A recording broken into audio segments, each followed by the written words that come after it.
What's going on, guys? National Master James Canty III here. Today is video 6, Tournament Guidebook, Axioms, One-Liners, Mantras. The title of today is C4 is explosive. C4, like the bomb, like the stuff that you blow stuff up with, is explosive, right? So here's the position. It's white to move. So in this position, I want you to pause the video as usual. I'm going to just be sitting here probably checking some messages while you figure this one out. White to move, what's going on?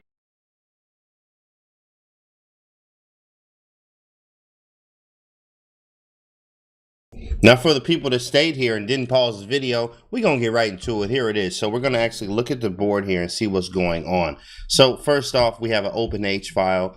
Of course, we're a little underdeveloped, but this knight's a monster here on E5. In fact, what's the piece count? 1, 2, 3, 4, 5 versus 1, 2, 3, 4, 5. So we have the same amount of pieces, so nobody's down piecewise. How about pawns? 1, 2, 3, 4, 5, 6, 7 versus 1, 2, 3, 4, 5, 6, 7, 8. White's up a pawn, but it is doubled. But you would prefer to be white in this position. Look at the king safety here is non-existent. This queen is really mean here on C6, doing whatever she wants to. This knight is a monster. This bishop has to stay here. There's mating ideas here. But of course, you need multiple pieces for a successful attack. With white only having usually, or not usually, just the queen and the knight here, is not as effective unless you have another piece. So we need like a knight on c5 to get live, like knight d2, knight b3, knight c5 maybe, or trying to open the file a little bit more. I don't know, using this file, maybe castling queenside. Rook h4, rook f4 looks like a thing. E4, F4, G4, knight D, like, what do you do, right? Maybe knight D3, knight C5, but then when you move from E5, we maybe can play bishop G7 and snap as fast as you get there if you try to go back with the knight. So, you know, black is definitely in a dilemma here, and the thing is, black has less space. So the person or the side with less space is always the person that should be looking for trades. So bishop G7, bishop takes E5, or like somehow trading this queen, because if I move my queen, I'm blocking with my face blockage here. Queen takes A8 and we great, and that's a GG right there. So here it is. Well, hopefully you guys got this right. Here's the answer. Well, the title of the video is C4 is explosive. Hopefully that gave you something here. Bam, C4.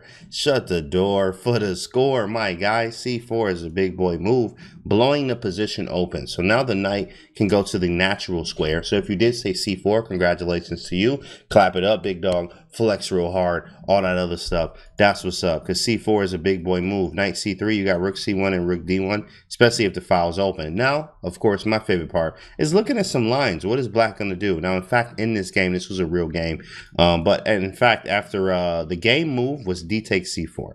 But let's see what happens on like F6, right? Because this is a real threat. You always want to make threats, especially if you have the initiative, which is time and activity. So C4, you want to take on D5 and get live. So after C4 here, there's F6, which is like, yo, you got to get up out of here.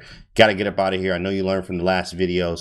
Of course, if they cross the line, what is the line? 5 to 8. Real briefly, we talked about this before. So go watch those other videos. Now, when they cross the line, they got to go. 1 to 4 is all white. 5 to 8 is all black, so this knight has to go. So after F6, instead of C takes D5, which is a possibility, knight takes G6 is actually the best move here, exposing the pin for the win. Not only are we up 1 pawn, now we're up 2. And after knight takes G6, you have 2 possibilities. Bishop D7, get this queen up out of here. And what can happen now, which is pretty easy, is just taking the pawn on D5 and rook to G8, trying to get out the way.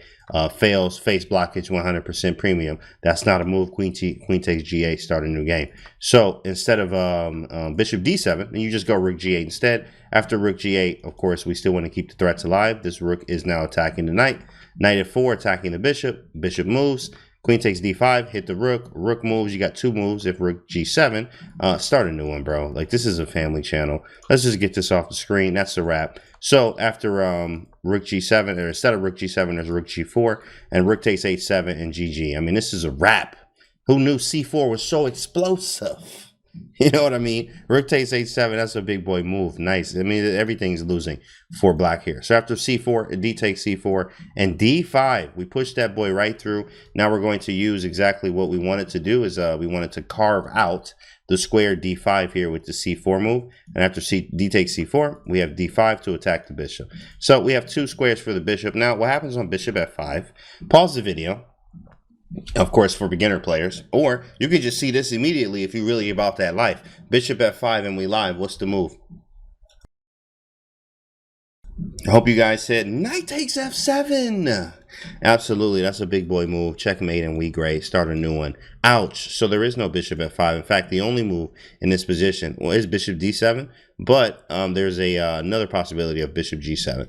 Bishop g7 trying to stay active. You know, when you find a good move, look for a better one. The best defense is offense. So trying to stay offensive. Bishop g7 here. But what we can do is just capture. Snaps. Bishop takes e5. Keep it even. And then we have two possibilities. In fact, you could actually capture here first.